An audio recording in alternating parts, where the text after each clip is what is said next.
Nestled amidst the lush landscapes of modern-day Illinois, a forgotten enigma lies buried, veiled in mystery and wonder.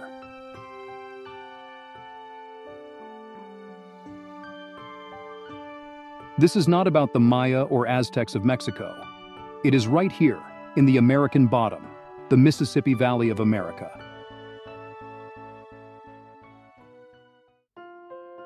This culture arose in the 700 AD and withered away about a century before Columbus reached America.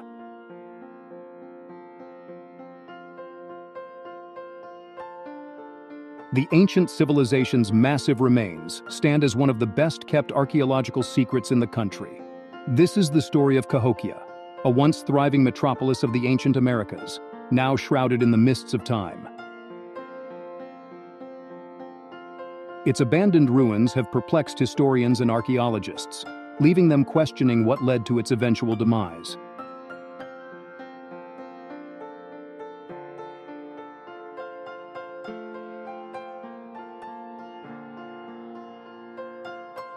Join us as we embark on a journey to unveil the secrets of this lost city and explore the incredible civilization that once called Cahokia their home. Cahokia's origins are a matter of fascination and speculation. Based on extensive archaeological evidence, it is believed that the city was established by an advanced indigenous culture known as the Mississippian people. The name Cahokia is a misnomer. It comes from the name of a subtribe of the Illini who didn't reach the area until the 1600s, coming from the east. Geographers affectionately call the lowlands that hug the eastern bank of the Mississippi. They're the American bottom.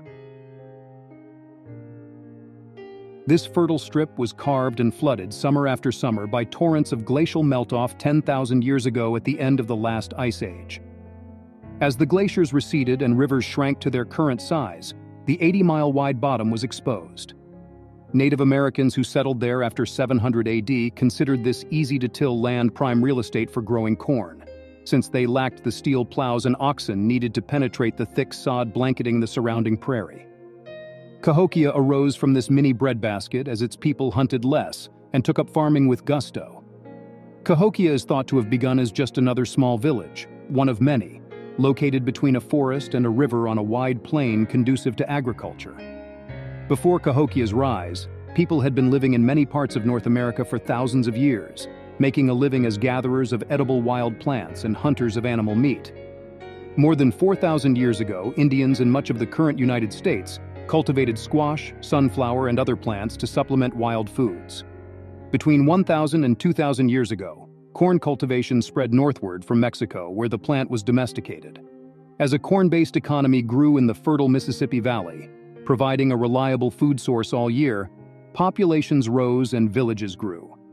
The evidence points to the fact that Cahokia was a center of immense importance for trade and cultural exchange. The strategic location along the Mississippi River allowed the inhabitants to flourish as they exchanged goods with neighboring communities across vast distances. Along with corn, Cahokians cultivated goosefoot, amaranth, canary grass, and other starchy seeds. Preserved seeds of these species have been found in excavations at Cahokia.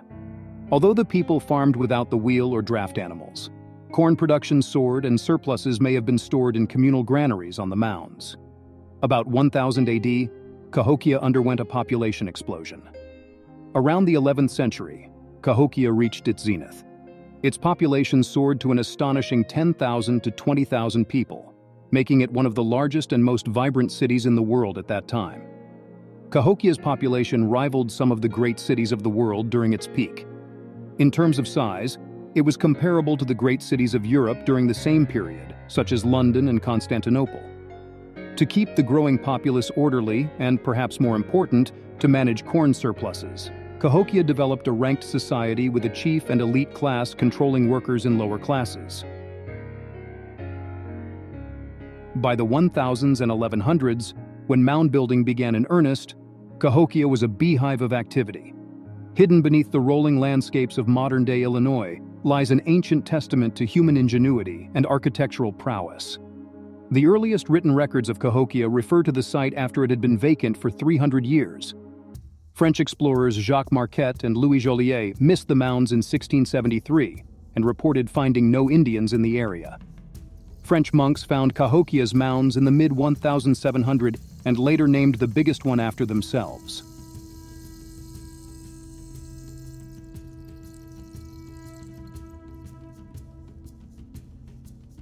But mystery still shrouded the site. The Alini Indians in the region told Europeans that they did not know who had built the mounds. As late as this century, experts debated whether the mounds were the product of people or nature. In 1921, archaeologists erased all doubts and established that they are man-made, but learned little about who had built them. Long before the rise of the great city of Cahokia, the native people of the region began constructing earthen mounds. These mounds, believed to have been built for ceremonial and religious purposes, date back to as early as 700 CE. As the city of Cahokia flourished, so did the construction of the earthen mounds. At its peak around the 11th century, Cahokia was home to over 120 mounds, each serving a specific function within the city's complex society. Among the most impressive and iconic of these mounds is the Great Monk's Mound. Soaring to a height of approximately 100 feet and covering 14 acres at its base, it remains the largest prehistoric earthen mound in North America. It is believed to have served as a ceremonial and administrative center, overseeing the daily life of the city.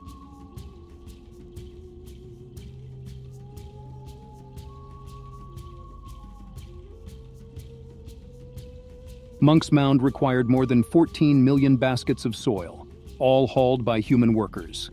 The mound building would have been backbreaking work, with the Mississippians digging up, hauling, and stacking 55 million cubic feet over the course of a few decades, using no more than woven baskets to transport all that earth. Archaeologists who have worked at the site claim it was most likely that the construction of the Monk's Mound brought people from other communities to the new city, resulting in the sudden growth of population. Another significant cluster of mounds at Cahokia is known as the Emerald Acropolis. This group includes multiple mounds arranged in a semicircular shape, and their exact purpose remains a subject of intense debate among experts. Many of Cahokia's original mounds were destroyed by modern farming, road building, and housing developments.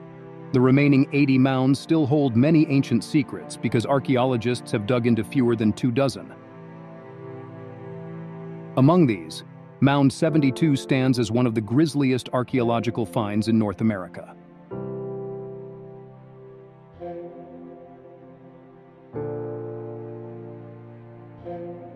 Under it were found the remains of a tall man buried about the year 1050.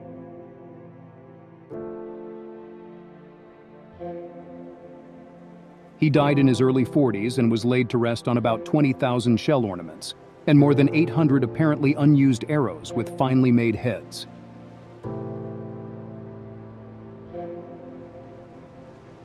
Also in the grave were a staff and 15 shaped stones of the kind used for games.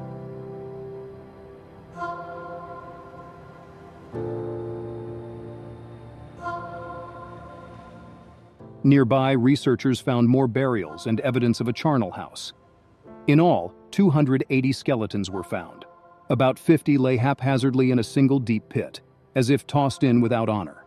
Some have arrowheads in the back or were beheaded, evidence of warfare or perhaps a crushed rebellion. From the mass burials found under the mound, it appears the Mississippians may have conducted ritual human sacrifices. Judging by what appears to be hundreds of people, mostly young women, buried in these mass graves, some were likely strangled. Others possibly died of bloodletting. 4 men were found with their heads and hands cut off. Another burial pit had mostly males who had been clubbed to death. Mound 72 has provoked considerable debate among anthropologists. Some say the 4 men without hands or heads represent the 4 cardinal directions on a compass. To others, the sacrifices evoke comparisons to Mayan and Aztec cultures. Some suspect that those thrown in a pit were objecting to the sacrifices. No one knows. Mound 72 is the only Cahokian burial site excavated with modern archaeological care. About 20 other mounds were dug up in the 1920s, using careless methods and leaving few notes. In any case, the huge number of people sacrificed to accompany a leader on his way to the afterlife is unparalleled north of Mexico. No other site even comes close. Archaeological excavations at Cahokia have unearthed fascinating insights into the lives of its inhabitants. Artifacts and remains found within the mounds provide valuable clues about their beliefs, daily life, and social structure. The remarkable urban planning and sophisticated engineering of Cahokia set it apart from other contemporaneous cultures. The city's layout was a testament to the Mississippian people's ingenuity and organization. Monumental earthworks, including massive mounds and plazas, were constructed to serve as ceremonial centers and symbols of the city's authority. Most of the Mississippians lived on the other side of the palisade in rectangular single-room homes, about 15 feet long and 12 feet wide, with wooden post walls covered with mats and a thatched roof. Far from being a collection of villages or campsites, the homes were linked by courtyards and pathways, forming shared physical connections not unlike contemporary streets. The habitants even plotted an east-west road that is essentially the route from the area to St. Louis today. The Mississippians oriented Cahokia's center in a true east-west fashion, using sight lines and the positions of the sun, moon, and stars to determine direction accurately. West of Monk's Mound, a circle of tall posts used the position of the rising sun to mark the summer and winter solstices and the spring and fall equinoxes.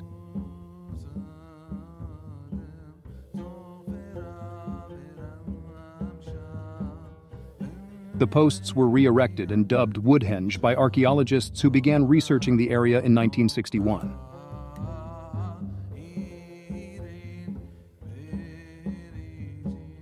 Although the Cahokians left no written record of their lives, artifacts, grave goods, and later reports from French and Spanish explorers regarding Native American traditions of the region shed some light on the people's daily lives. The people of Cahokia had a rich and vibrant culture. Their religious beliefs likely centered around the worship of celestial bodies and natural elements. Artifacts such as pottery, figurines, and jewelry reveal their creativity and artistic skills. Agriculture played a central role in their economy, with corn, beans, and squash being staple crops. Cahokians were skilled traders, engaging in a vast network of exchange that reached as far as the Gulf of Mexico and the Great Lakes. Cultural finds from the city include evidence of a popular game called Chunky. Cahokia supported a rich variety of art and cultural activities. Among them are stones used for a once wildly popular game called Chunky. Archaeologists cannot be certain what the exact rules of the Chunky game were at the time Cahokia thrived. Accounts of the game in the 18th and 19th century tell of a stone disc, called a chunky stone, that would be rolled on a playing field with people throwing giant sticks, larger than themselves, at it, trying to land them as close to the stone as possible. Points would be given depending on how close they came. Gambling on the outcome of this game was common, according to writers who lived in the 18th and 19th centuries.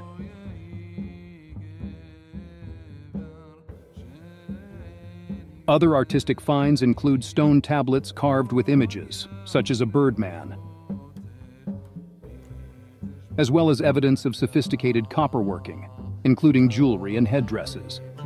Comparisons to other contemporary cultures reveal that Cahokia was on par with some of the most advanced civilizations of its time, standing as a testament to the ingenuity and capability of the Mississippian people.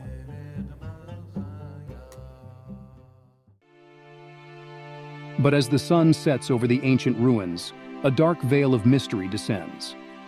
Historians and archaeologists are still grappling with the question of why Cahokia was eventually abandoned. For many years, it was thought that the people of Cahokia mysteriously vanished, but excavations from the 1960s to the present have established that they abandoned the city, most likely due to overpopulation and natural disasters such as earthquakes and floods.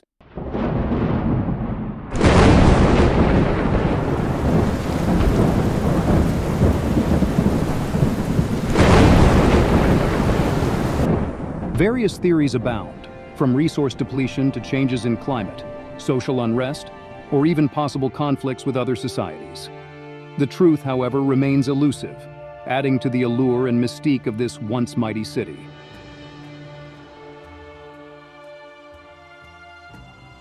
Numerous experts have dedicated their lives to unraveling the secrets of Cahokia's decline. Ongoing research, excavations, and technological advancements continue to shed new light on the civilization's final days. Although the reasons for Cahokia's demise may never be fully understood, the legacy of this ancient city lives on in the hearts and minds of people today. Its ruins stand as a testament to the incredible achievements of the Cahokian people, reminding us of the impermanence of human civilizations. As we conclude our journey into the mysterious past of Cahokia, we are left with more questions than answers. Yet it is precisely this enigma that makes the ancient city of Cahokia an enduring fascination, captivating the hearts and minds of all who seek to understand its hidden story. Join us in our quest to unlock the secrets of history's forgotten chapters, as we delve into the mysteries that lie beneath the surface of our world. Remember to like, subscribe, and hit the notification bell to stay tuned for more intriguing tales from the past. Until next time, may the mystery of Cahokia continue to inspire wonder and curiosity in us all.